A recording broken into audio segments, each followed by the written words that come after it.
Ok, ok. Listo. Entonces, listo, está grabando, ¿verdad? Así es. Sí, Ok, entonces buenas tardes, sean todos bienvenidos a esta 11ª edición o sesión de nuestro seminario MATBIUTEN. Hoy contamos con la presencia o con la charla de la profesora Lady Lara, quien actualmente está vinculada en la Universidad Católica del Maule, en Talca, como académica investigadora en el área de modelamiento matemático. Eh, bueno, para conocer un poco más a la profesora Lady, a la cual le voy a pedir que por favor puede ir, si quiere, eh, compartiéndonos su presentación. La profesora Lady Lara es licenciada en matemáticas de la Universidad del Valle, en Cali, Colombia. Tiene un magíster en matemáticas emitido por la Universidad allí Federal do Paraná, Curitiba, Brasil, y es doctora en ciencias aplicadas con mención en ingeniería matemática de la Universidad de Concepción, aquí en Chile. La profesora Lady tiene experiencia en modelos epidemiológicos y estudios en ajuste de parámetros y busca ampliar su investigación a modelos para fenómenos forestales, tales como la propagación de plagas. Y hoy en día nos presenta su charla titulada Identificación de parámetros en modelos fenomenológicos y mecanísticos aplicados a brotes epidémicos. Entonces, Lady, sea bienvenida y puede comenzar con su presentación. muchas gracias. También gracias por el espacio y por la asistencia. ¿Está bien así el tamaño de la presentación?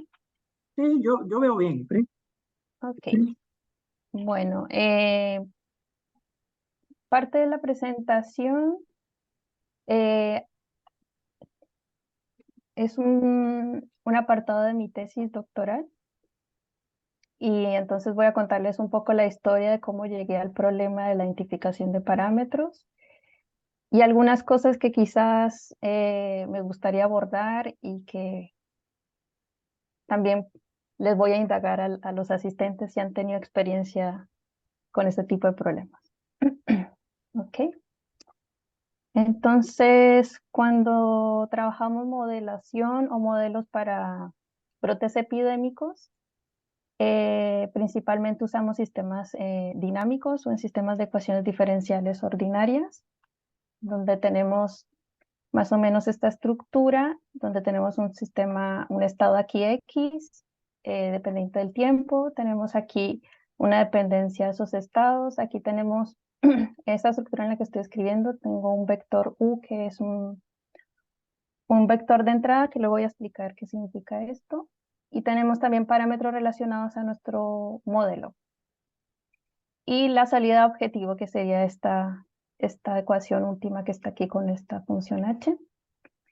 Entonces, lo que quiero dar observación aquí es que cuando nosotros tenemos estos sistemas, estamos involucrando estados, estamos involucrando parámetros, estamos involucrando datos de salida y datos de entrada. ¿Ya? Y estas son varias de las componentes en las que voy a explicar un poco el tema de la identificabilidad.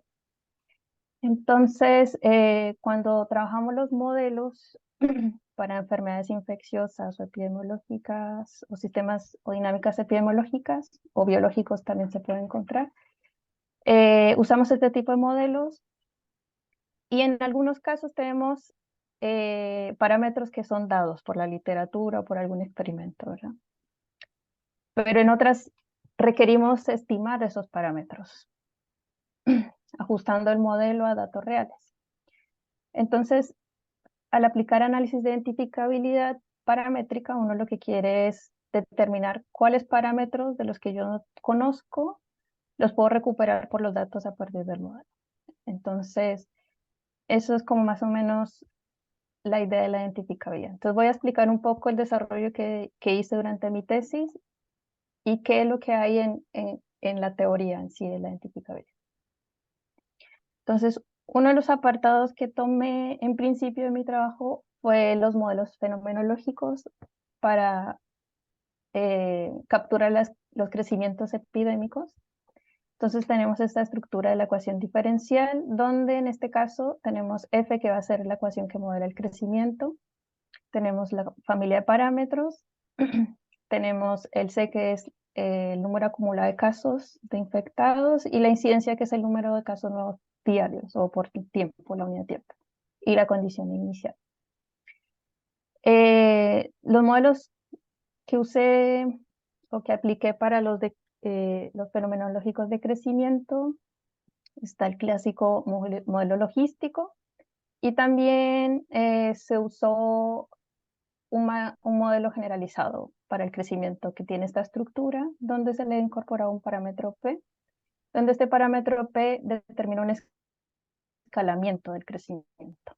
Entonces, ¿qué quiere decir? Que si el P, por ejemplo, es 0, voy a tener un crecimiento constante acá, pero si está entre 0 y 1 es un crecimiento subexponencial, y si es 1 es exponencial. Entonces, para capturar dinámicas de crecimiento un poco más lentas.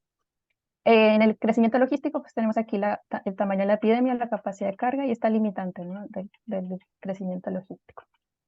Entonces, se le ha incorporado este crecimiento generalizado al crecimiento logístico en dos formas también. Una es agregándole ese parámetro P a esta parte del modelo logístico que llamamos logístico generalizado, o que se le llama generalístico generalizado. Y aquí en el gráfico se puede ver más o menos que la línea roja es cuando tenemos el parámetro P en 1, y en los otros vamos decreciendo ese P. Entonces aquí se va capturando ese caimiento o ese crecimiento más lento. Otra opción que teníamos era para el modelo de Richard, que era considerar este P en este término. Y considerando este P en este término, donde para el modelo de Richard en general P también puede ser mayor que 1, pero restringiéndolo para nuestra condición de P entre 0 y 1, vemos que el crecimiento no tiene ese decaimiento tan rápido como queremos. Entonces, este modelo de Richard, para nuestro caso no lo consideramos, pero sí sumamos quizá este modelo, que es el modelo de Gompers, en esta estructura, donde tenemos una parte exponencial con un decaimiento B. En su parte Gompers clásica, bueno, con esa estructura exponencial, y esta parte generalizada, donde aquí logra capturar un poco más ese decaimiento. Entonces, en la primera parte de mi trabajo fue como ya tenemos estos modelos de crecimiento, intentemos ver cuál es el más versátil para capturar las dinámicas de crecimiento. Entonces se partió usando 37 bases de datos de diferentes brotes epidémicos, y se van a usar las versiones del logístico y el Gompers y sus generalizaciones para ver qué tanto aporta el agregar un parámetro, dado que tendríamos 2 y pasaríamos a 3 parámetros en diferentes formas de representar el decaimiento o ese crecimiento subexponencial. Entonces, una particularidad de esta base de datos también es que tenemos en su mayoría datos del ébola, donde su resolución temporal es dada en semanas. También tenemos datos diarios, por ejemplo, para el Zika acá, la influenza, pero también tenemos datos anuales para el VIH-Sida, por ejemplo. Entonces, usando esos modelos de crecimiento y teniendo en cuenta este conjunto de parámetros, que sería ese teta que mencionaba antes en el modelo, la idea es comparar estos modelos con sus generalizaciones y ver cuál de estos captura mejor la dinámica. Entonces estamos en este trabajo de ajuste, hay que hacer ahora el ajuste para estimar los parámetros. En este ajuste de parámetros hay varias formas también de determinar cuál es el mejor ajuste. Entonces, en principio vamos a considerar un análisis de error donde tomamos el error cuadrático medio, ya que clásicamente se usa el ajuste por mínimos cuadrados, ¿sí? Entonces sería como un error tradicional a considerar. Entonces aquí en los resultados tenemos el mejor desempeño para el logístico generalizado cuando se le incorpora el P versus el logístico clásico. Y por otro lado aquí tenemos que en el caso donde el Gompers tiene mejor desarrollo el generalizado, el logístico no lo logra. ¿Ok? Entonces así vemos que tiene un mejor desarrollo en general, el logístico generalizado para casi todas las bases de datos. Pero, por ejemplo, si nos vamos un poco más al detalle del resultado en la primera línea, nos damos cuenta que el error no es muy lejano. Si nos vamos al RMS. Entonces tenemos 5.9, 5.08, 5.2, 5.2, por ejemplo, acá. En particular para el Gomper se está haciendo la misma captura. Entonces, si nos vamos un poco más a sus ajustes, nos damos cuenta que para el logístico logra los valores máximos, pero no el crecimiento inicial.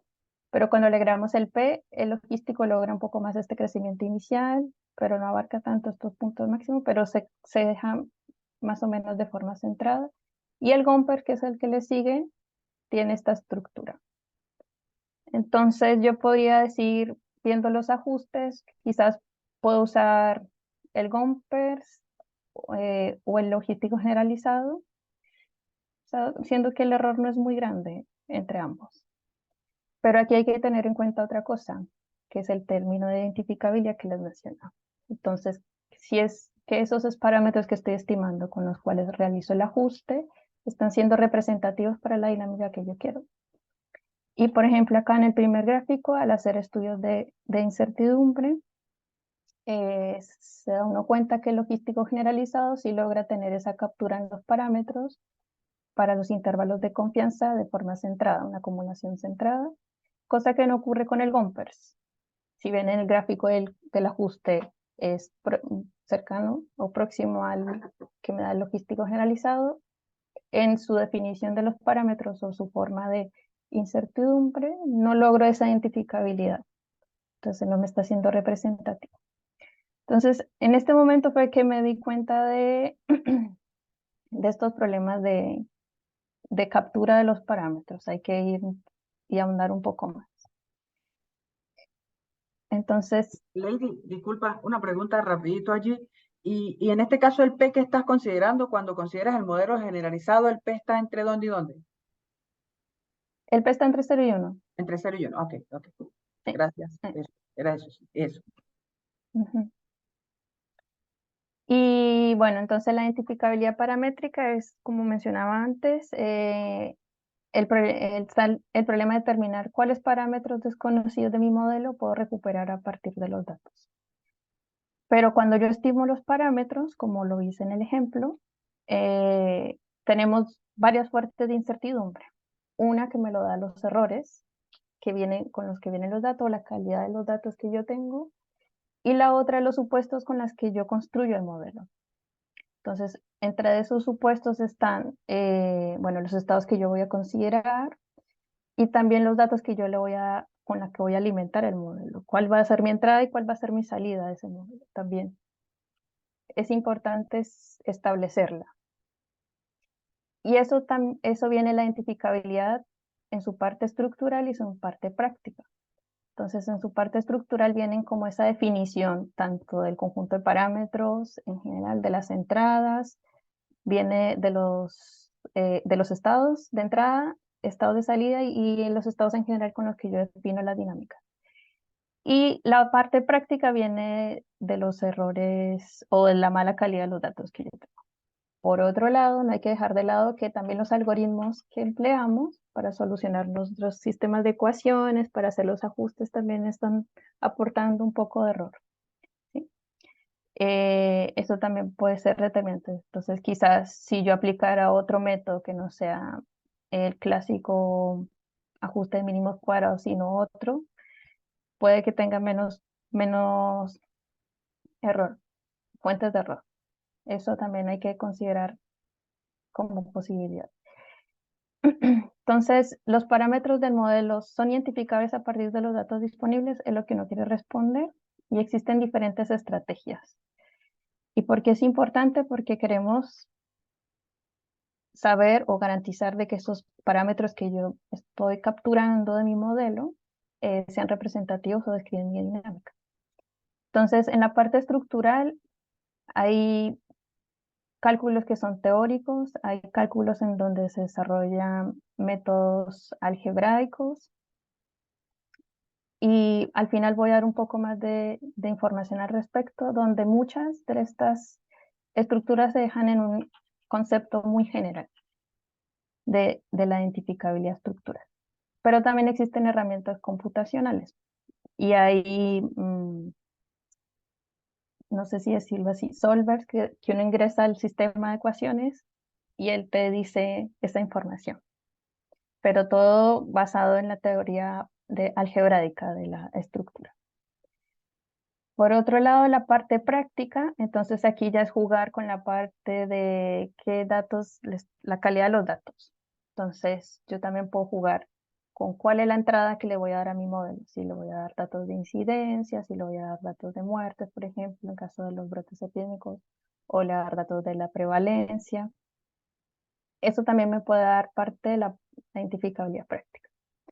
Entonces, cuando uno define un modelo, uno quiere establecer eh, su estructura matemática bien definida.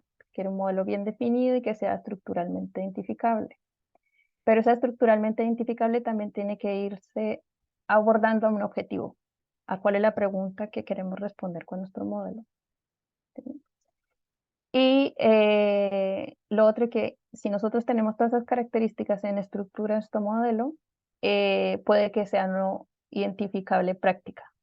¿Por qué? Porque puede que la fuente de información que yo tenga no sea la mejor. Entonces ahí quizás ya tenga que pensar en redefinir mi modelo y cambiar o buscar otras estrategias para la toma de datos.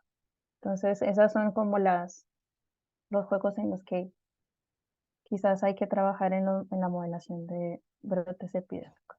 Entonces, en una segunda parte de mi tesis sobre este tema, un poco ahondando, y dada la complejidad que existe para el estudio de la identificabilidad, eh, tratamos de aplicar una propuesta computacional donde es como extender una práctica que se hace para el estudio de incertidumbre cuando uno ajusta datos a parámetros.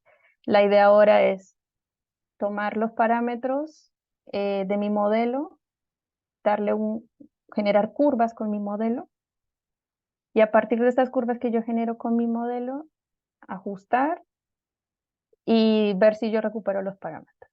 Entonces ahí en juego, si yo recupero los parámetros, poder garantizar de cierta manera la identificabilidad estructural. Identificabilidad estructural, que lo voy a explicar, que en este caso estaría en sentido local, no general. Y la práctica lo hacemos cortando estas curvas que generamos con nuestros parámetros elegidos. ¿Por qué? Porque cuando uno tiene situaciones reales de ajuste, uno no tiene toda la curva de crecimiento. Uno va a tener ahí veces solamente la fase inicial o la fase intermedia, también quizás con el objetivo de generar predicciones. ¿Sí? Entonces en la propuesta se hace ese trabajo de ajustar curvas suponiendo algunos parámetros. Entonces el modelo que consideramos es un modelo que se había planteado inicialmente para el brote de Chile en la fase inicial, para los primeros 4 meses, donde la particularidad presentada en las regiones de Chile se encontraban situaciones en las que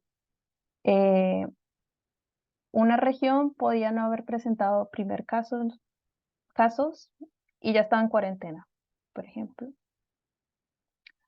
O en los 4 meses, en la primera fase una región no tuvo cuarentena, pero en la fase final tuvo cuarentena, otras que no tuvieron ninguna cuarentena, entonces ahí tuvimos que considerar algunas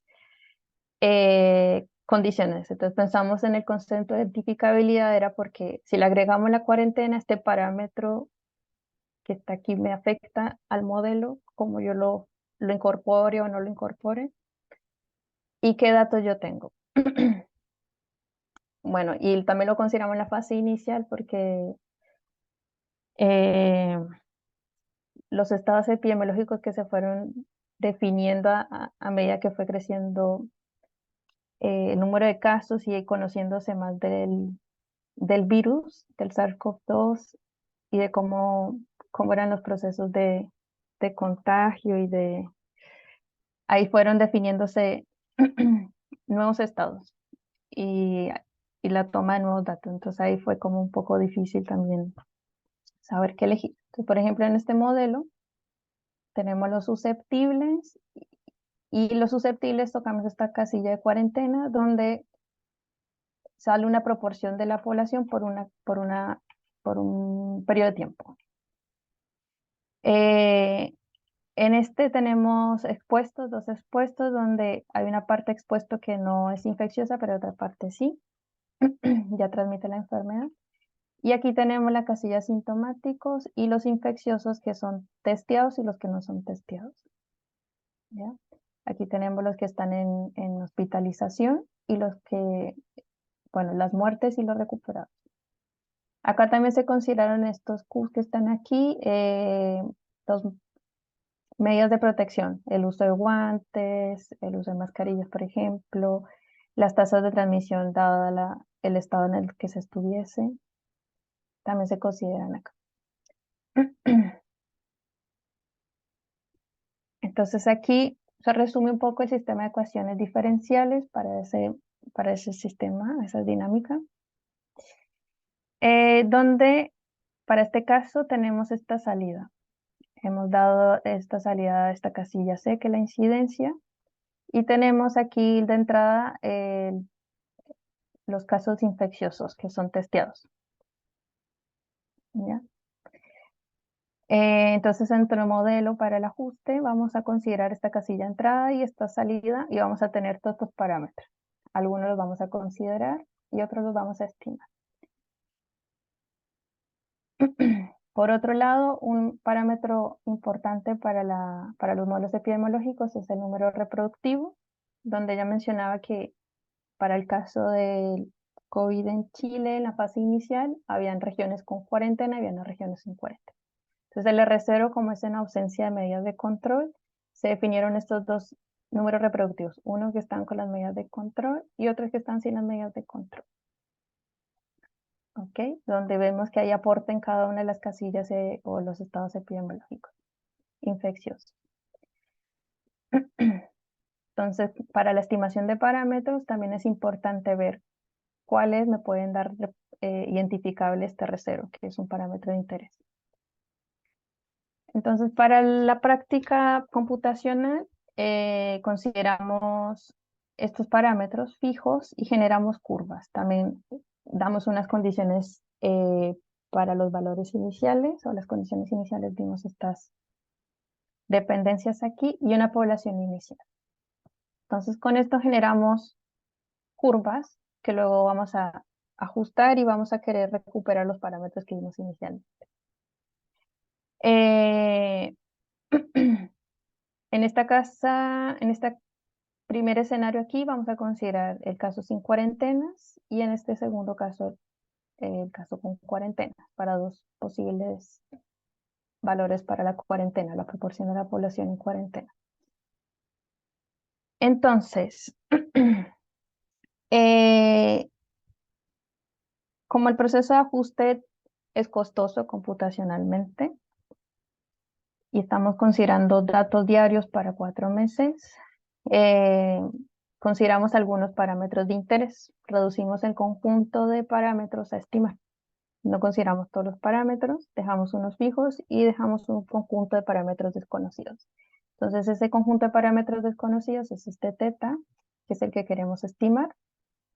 Y para este teta que queremos estimar, vamos a generar intervalos de confianza y frecuencias de distribución para generar esos gráficos de distribución que había mostrado para el otro ejemplo de los modelos de crecimiento, que esa es la técnica de bootstrapping. Y con este hacer análisis del error y entre los valores que obtengo para el teta y el teta estimado.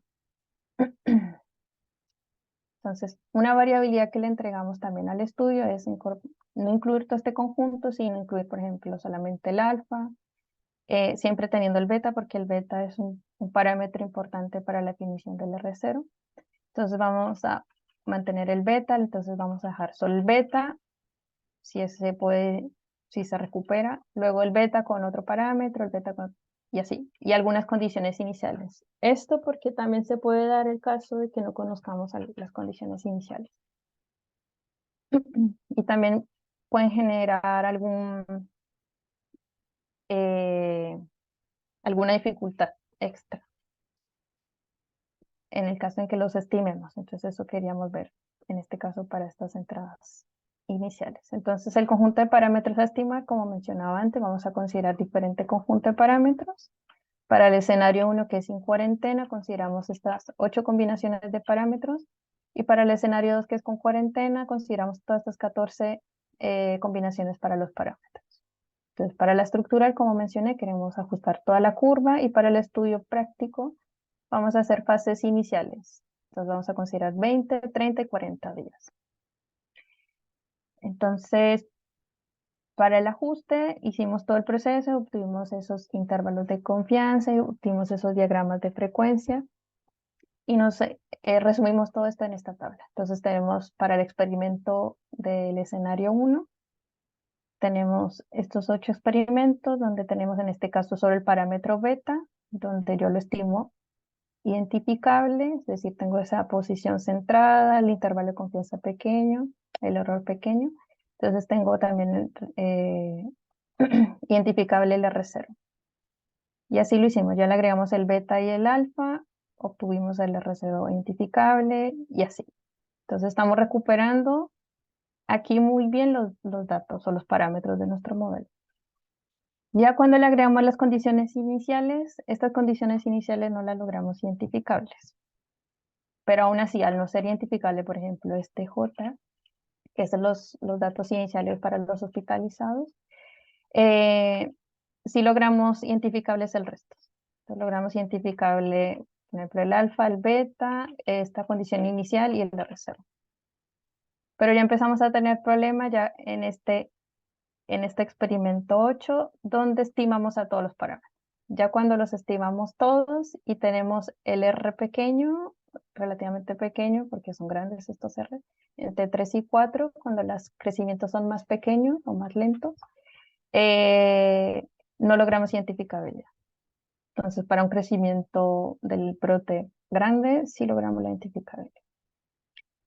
Entonces, ¿qué hicimos con este? Ya podemos discriminar un poco qué experimentos lográbamos identificabilidad y cuáles no. Entonces, con eso resumimos la tabla de la identificabilidad. Entonces, hicimos el caso con cuarentena y sin cuarentena y con cuarentena, la identificabilidad estructural y la práctica. Entonces, la estructural fue la que les mostré en el gráfico. Y la práctica hicimos lo mismo, que era reducir el tiempo en el ajuste. Entonces, pasamos el ajuste a 20 días, a 30 días, a 40 días. Entonces, por ejemplo, para este conjunto de parámetros, logramos la identificabilidad siempre y cuando el ajuste supere los 20 días. Si tenemos menos de 20 días, no logramos la identificabilidad. En este caso también para el caso de cuarentena, y ya se va complicando aquí un poco. Entonces aquí nos piden que el ajuste sea de 40, que el R sea grande y que la proporción de la población sea esta en cuarentena. Si no cumple estas condiciones, no tenemos la identificabilidad. Y si queremos estimarlos todos, no va a ser identificable. No vamos a recuperar la información. Entonces, ahí vamos viendo qué tan versátil va siendo nuestro modelo en las situaciones que nos enfrentemos en la realidad. Entonces, ya aplicando a los datos chilenos, usando los casos identificables, separamos para algunos casos. Entonces, las regiones que se estudiaron, tenemos las regiones de Tarapacá y el Biobío, donde no se presentaron cuarentenas en la fase inicial, pero sí en la fase final. La región de Atacama y la región de Coquimbo, donde sí presentaron cuarentena no presentaron cuarentena durante los 120 días de ajuste. Y la región de los lagos, que tiene una cuarentena en la fase inicial. Entonces, se tomaron de conjunto para la estimación. Para el caso de sin cuarentena aquí, y para el caso de cuarentena involucramos el parámetro. Entonces, dependiendo de la fase analizada, como tenemos fases cuarentenas en las fases iniciales o finales se toman 20 o 120 días de ajuste para ver si recuperamos los datos que nos habían dado en la parte estructural. Y esto fue lo que vimos. Entonces, acá tenemos las regiones para los parámetros. Y nos dimos cuenta que cuando no tenemos cuarentena, para la región 1 y la región 8 logramos la identificabilidad del beta y el R, pero no logramos la identificabilidad cuando le agregamos las condiciones iniciales. Entonces, por ejemplo, aquí para la región 1 no tenemos, pero para la región 8 sí, a pesar de tener no identificable las condiciones. Sí. Para la región, las mismas regiones, pero que tuvieron cuarentena en la fase final, no tuvieron cuarentena en la fase final, ya los 120 días total, que la región 3 y la región 4, logramos la identificabilidad del beta y la identificabilidad del R0, aún así cuando las condiciones iniciales no lo eran. Pero el tener este R0 identificable está bueno. Ya cuando tenemos cuarentena, aquí ya tenemos más problemas. Entonces el parámetro de cuarentena no nos está aportando mucho a nuestro modelo. Aquí solamente obtuvimos un valor de identificabilidad para el caso de la región 1, que es la región de Atacama, sí, de Tarapacá, perdón. Y tenemos el parámetro P identificable y el parámetro R identificable. Solamente para esa situación particular de Tarapacá logramos la identificabilidad, ya para las otras. Entonces ahí se puede decir que hay que tener cuidado con la cuarentena. Y este parámetro de cuarentena, dadas las condiciones que se presentó, pues ahí había dificultades, que aquí se evidencia. Esto que se desarrolló, se propuso y se publicó hace poco en este trabajo, por si hay interés. Pero para seguir un poco, quiero hablar de un poquito más a fondo de la formalidad de la identificabilidad paramétrica. Entonces, como había mencionado antes, tenemos este sistema, tenemos los estados, tenemos la entrada, tenemos la salida y el conjunto de parámetros y las condiciones iniciales. Entonces, el concepto formal que se establece la identificabilidad estructural se habla en sentido global y esa identificabilidad estructural habla que un parámetro de un modelo dinámico es estructuralmente identificable o estructuralmente identificable de forma única si para cualquier entrada admisible o casi todos los vectores de los parámetros en el espacio parámetro la ecuación que está en la salida implica que si son iguales entonces los parámetros son iguales. Entonces ahí habla un poco de como la solución única. ¿Sí? Se dice que un modelo es estructuralmente identificable globalmente si cada parámetro θ es estructuralmente identificable globalmente. Y resulta que hay varios trabajos en donde se habla y se critica un poco este concepto de identificabilidad estructural global, porque en los modelos en sistemas biológicos en general es difícil de encontrar para todos los parámetros. Pero también existe el concepto de identificabilidad estructural local. Entonces aquí tenemos la estructura local, sí, para todos los valores de θ y asterisco y casi todas las condiciones iniciales. La igualdad se da para un número finito de soluciones que se generan. Entonces ahí vamos a tener que limitar dónde se pueden encontrar esas condiciones, esas soluciones. Bueno, esta parte de esta información la estoy dando de este documento que también es publicado en este año. Y en este mismo trabajo hablan de la observabilidad. Y la observabilidad es esa capacidad de reconstruir las variables de estado del módulo a partir de las mediciones. Entonces no hablamos ya solo de los parámetros, sino hablamos de los estados. Entonces, un sistema dinámico es observable en un conjunto si para todos los estados iniciales distintos en ese mismo conjunto donde se definen, existe un tiempo tal que son distintos. ¿Sí? Y si no, en el resto van a ser iguales. Entonces la observabilidad viene también una observación sobre las condiciones iniciales y sobre el estado. Cuando tenemos observabilidad para sistemas parametrizados, entonces aquí también tenemos que considerar el conjunto, las condiciones iniciales y los parámetros. ¿Sí? Tenemos un parámetro para el conjunto de los parámetros. Se tiene que dar esa condición. Si son distintos, va a darse distinto en ese tiempo, si no, pues van a ser iguales en dos. Y aquí un poco para aterrizar lo que he dicho de observabilidad e identificabilidad. Entonces, si nos planteamos en el modelo SIR, la observabilidad y la identificabilidad del modelo SIR, por ejemplo, si consideramos la casilla R y tomamos, por ejemplo, este sistema dinámico donde tenemos la dato de salida, aquí solamente una fracción de los individuos infecciosos. ¿Sí? Entonces, si bien cuando nosotros consideramos el concepto global que expresé antes de identificabilidad y de observabilidad, ese sistema para ciertos cálculos o análisis que se hacen, se tiene que el sistema no es observable ni identificable. Pero se pueden obtener resultados parciales. Por ejemplo, ese mismo sistema se puede decir que las funciones de estado para estas combinaciones son observables y que los parámetros, estos parámetros en estas combinaciones son identificables. Entonces, esta información es la que nos puede brindar esos estudios de identificabilidad y observabilidad.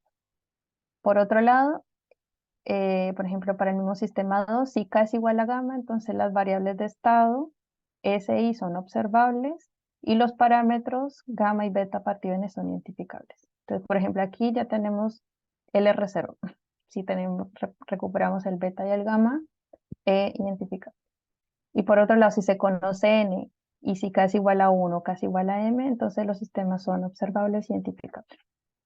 Entonces es jugar con esas combinaciones y dependencia de los parámetros que nos permitan luego decidir si la información que recuperamos de nuestro modelo que planteamos da la información que necesitamos o que es oportuna para la pregunta que queremos responder.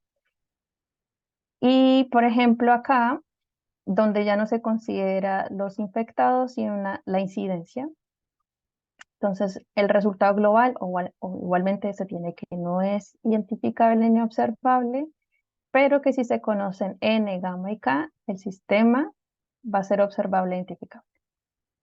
Entonces nos dan esas condiciones que les presentaba antes. Así que esto hablando de la estructura y hablando de la práctica, pues la práctica depende de la calidad de los datos.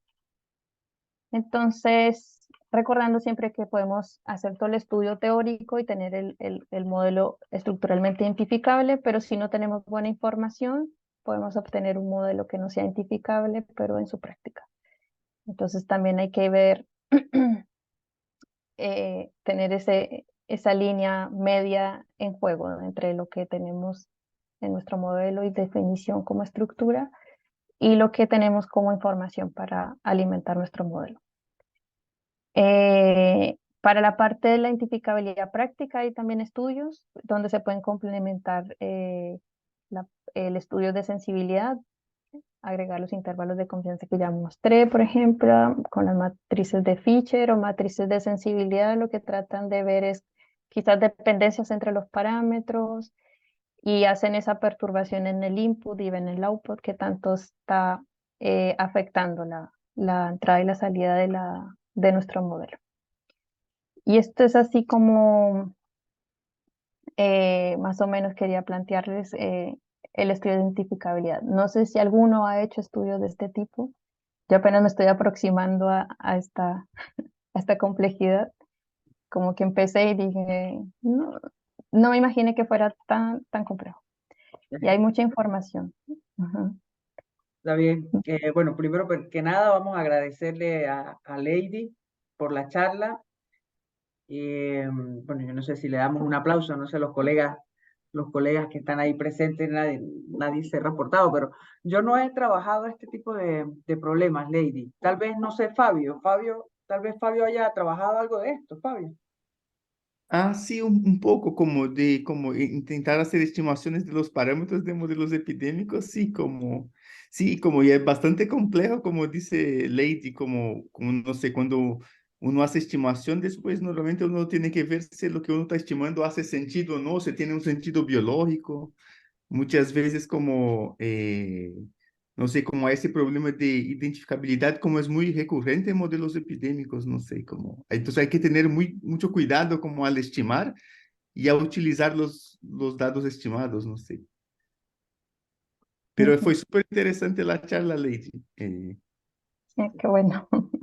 No sé si hablé muy rápido, pero espero se haya No, no, entendido. estuvo bien interesante, claro que sí. Vamos a pasar ahora a la sesión de